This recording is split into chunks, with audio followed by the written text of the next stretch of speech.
All right, good day everyone. So today we are going to discuss our topic number 8.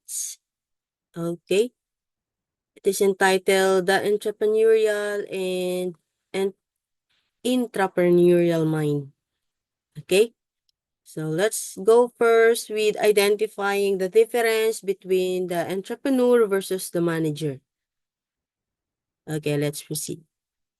When we say entrepreneur, no, so the main difference to the manager is the role, no? The role in the organizations. Meaning to say, the entrepreneur is the owner of the company, whereas the manager is the employee of the company. Wherein the manager is just hired by the entrepreneur. Okay? So when we say entrepreneur, so we already discussed this, they are risk taker, no? They take the financial risk of their enterprise. No? The entrepreneur has a vision and focus on achievement and profit. Okay? So let's discuss in detail the difference between the two. No?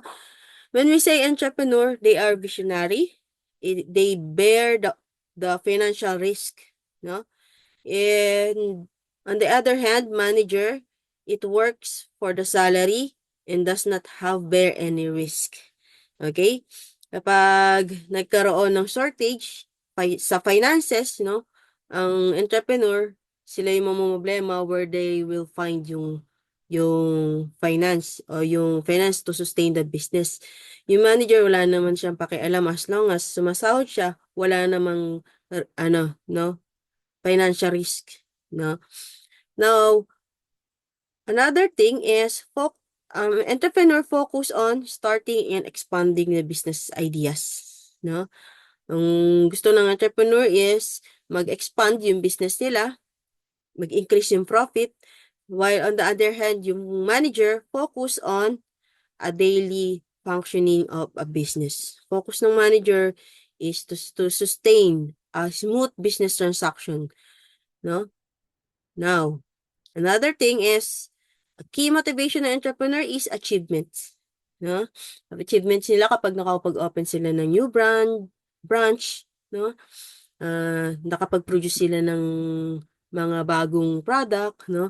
On the other hand, ang motivation ng manager comes from the power that comes with their position, no? Ang pinaka-motivation nila is they have the authority. They have the power, no? Because of their position, no? Yung everything na i-command nila, masusunod kasi sila yung managers, no?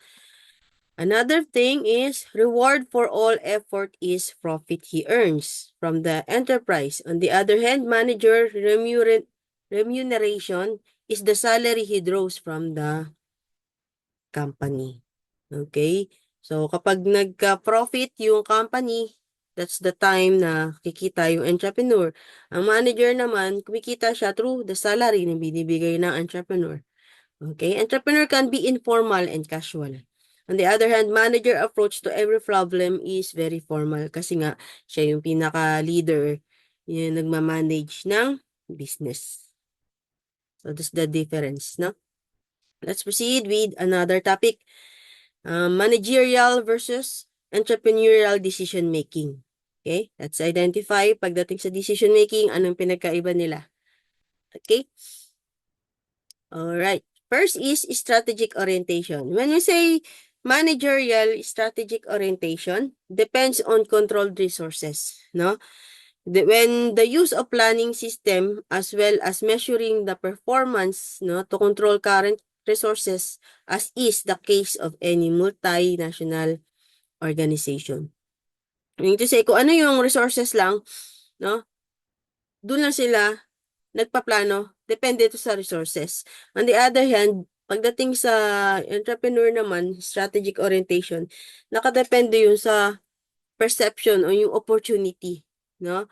So this orientation is most important when other opportunities have diminishing return accompanied by rapid changes, technology, consumer economies, no, social values, and political roles. Meaning to say, yung strategy nila nakadepende sa opportunity na nandiyan, na existing opportunity. Kunyari, may magandang opportunity. Doon magbe-base yung entrepreneur. Okay? Hindi siya controlled.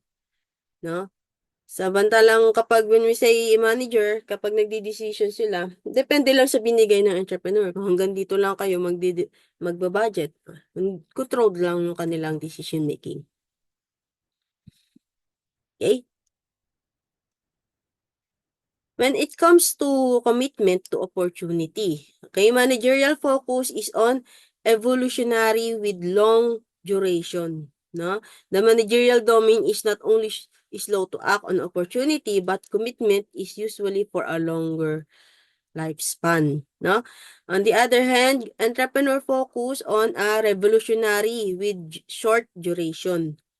The entrepreneurial domain is pressured by the need for action and has a short time in terms of opportunity commitment.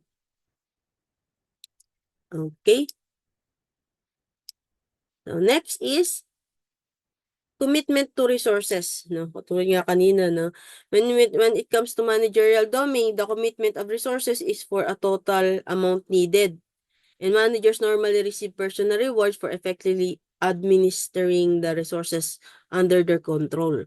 No? Nabibigyan sila ng reward kapag na-manage nila maigi. On the other hand, entrepreneur is used to having resources committed at a periodic intervals, no?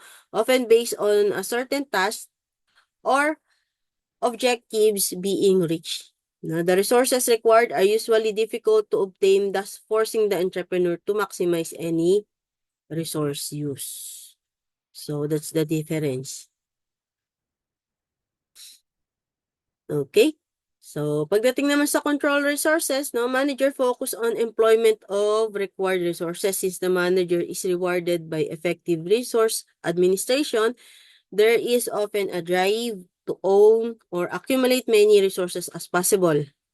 No? On the other hand, entrepreneur focus on episodic or periodic use of resources. No? Since entrepreneur are under the pressure or limited resources, the risk of obsolescence, the need of flexibility, and the risk of involved strive to rent, otherwise having a periodic use of resources as needed basis. No? So, meaning to say, ang entrepreneur, focus siya dun sa kung ano yung mga kakayanin ng pera lang niya. No? So, ibig sabihin, kunyari, kulang pera niya, yung entrepreneurs, they look for another way to find resources. Usually, yung mga entrepreneurs, naglo-loan yan, no?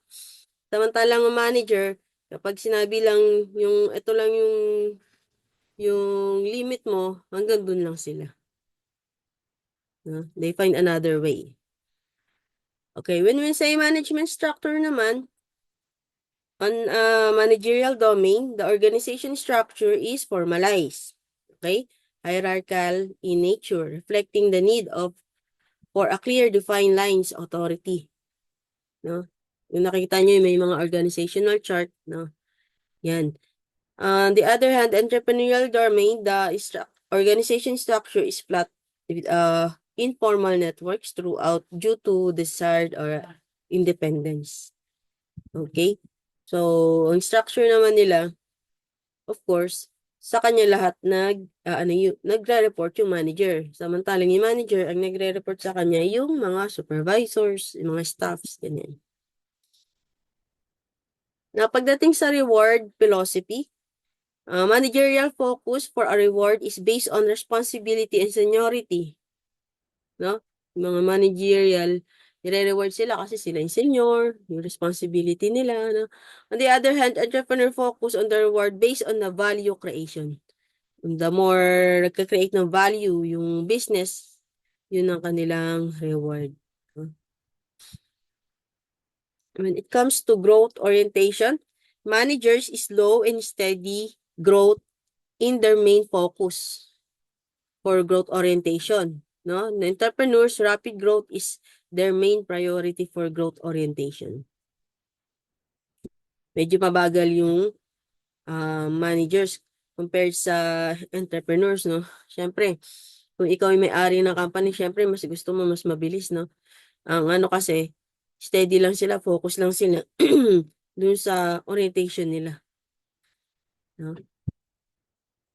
Let's proceed with the next topic. We are going to discuss intrapreneurship, no? So, yung mga previous lesson natin, no? Entrepreneurship. Now, intrapreneurship. What's the difference? Let's identify. When we say intrapreneurship is actually a clever combination of two words, no? Combination ng intra, meaning within the company or corporate, and a preneur, no? Now, essentially, an intrapreneur is a person who works within the company, no? But has taken on an individual project by himself. So, an intrapreneur is responsible for turning idea or vision into a successful finished product. We need to say, yung intrapreneurship is under entrepreneurship, no? So, let's identify this.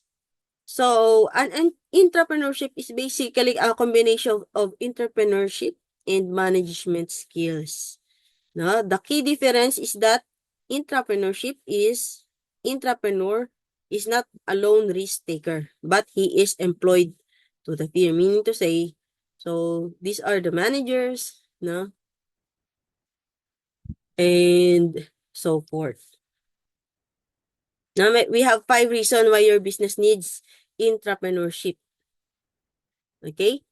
First is, ito yung importance na entrepreneurship, no? It creates perennial pool of ideas. Kapag maraming entrepreneur in a business, no? Mas maraming idea, mas maganda yung kalalabasan ng business, no? It facilitates growth.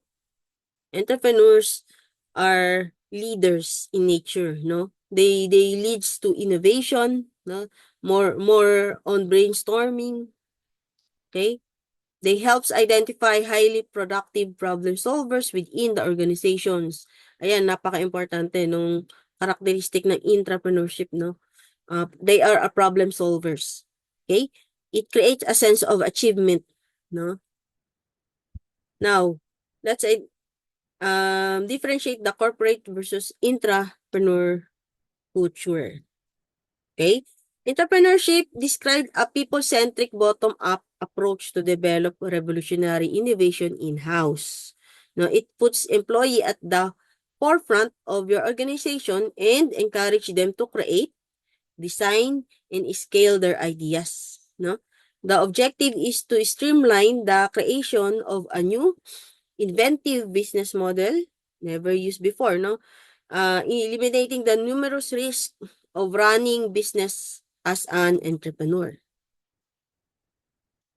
Now, perhaps you think an entrepreneur cannot lead to a great success for a corporate entrepreneurship.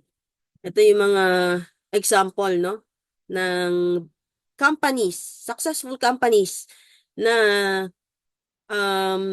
pinaprioritize nila yung mga intrapreneurship. Google, Facebook, no, Apple Mac, DreamWorks Animation, Amazon Prime. Yan yung mga example ng intrapreneurship. Wherein Google or itong mga company na to, they hired a certain people, no, wherein they will lead for innovation. Kaya kung nakikita nyo, they keep on updating, no, yung Facebook, lalo-lalo na yung Facebook, Google, Apple, kasi ayaw nilang magpahuli. No, they keep on brainstorming what is the trend, what is yung needed ng mga tao, and then they innovate it, no? They revise yung mga features ng mga product nila. Okay? So, yan yung intrapreneurship.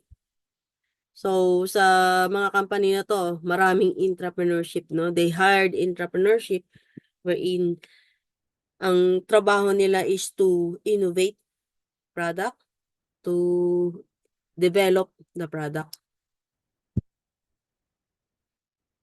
Okay? On the other hand, corporate entrepreneurship naman is someone who launched an entirely new organization, taking on all the risks and rewards that comes within a running company. Ang corporate entrepreneurship naman, di ba, yung intra, they build a product. Yung corporate entrepreneurship naman, hinard din sila ng company, but ang goal nila is to launch a new organization out of the company. No? May mga ganyan, no? Naglo-launch sila ng another product line. Hindi another variant, another product line. Kunyari, donut ang product nila before. Tapos, magpo-produce sila ng another product line. Kunyari, coffee naman. No? Mag-invent sila ng coffee. Tapos, na tutugma doon, another product line. Yan yung corporate entrepreneur. No, there is no interval development if they already work for an organization. No, they take their ideas and build something brand new. Okay? No, ito yung difference nila ng corporate entrepreneurship versus intrapreneurship. When it comes to definition, when you say corporate intrapreneurship, no, it creates and facilitates new business model, no? It builds a new organization. On the other hand, intrapreneurship, it is an employee of the organization that take charge of innovation in product, service, process, etc. No, they improve yung existing business model. No, when it comes to approach, no, instinctive. Ang entrepreneurship is restorative. No, when it comes to resources, they use own resources.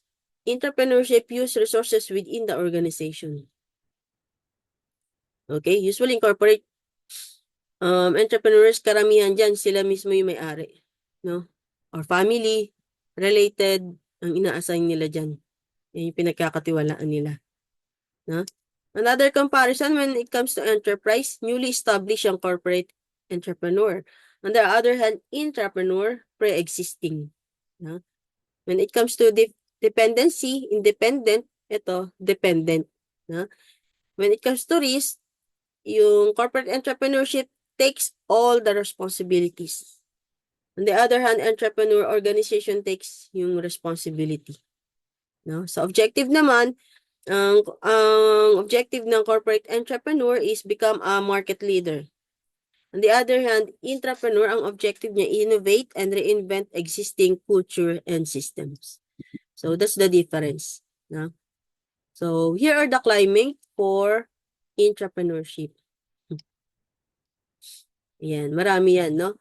When we say entrepreneurship, ito yung mga climate. Of course, latest technology. Okay? New ideas encourage. Trial and error. Ito marami. Lagi sa intrapreneurship. They keep on trial and error, at least na-develop nila. No? Mistake and failures are allowed. No? Kasi doon sa mistake nila, doon sila natututo. Availability of resources. Easy approval. No? Long time horizon. And then spirit of intrapreneurship. Okay? Sa intrapreneurship, they build yung teamwork, no? Kasi hindi lang isang tao yan, hindi lang isang utak ang gumagana dyan. They keep yung spirit of intrapreneurship, yung teamwork, unity within the organization is nag-e-evolve. Of course, yung reward system. No? Ito, of course, ang kailangan nila is yung support ng top management. Kahit marami silang magandang idea, kung hindi sila sinusuportahan ng top management, baliwala ang mga ideas ng entrepreneurship. No? Now, ang entrepreneurship, meron tayong karakteristik. Ito yung isa mga karakteristik nila, no? Kailangan nilang maintindihan yung environment, yung trending sa nangyayari sa environment, no?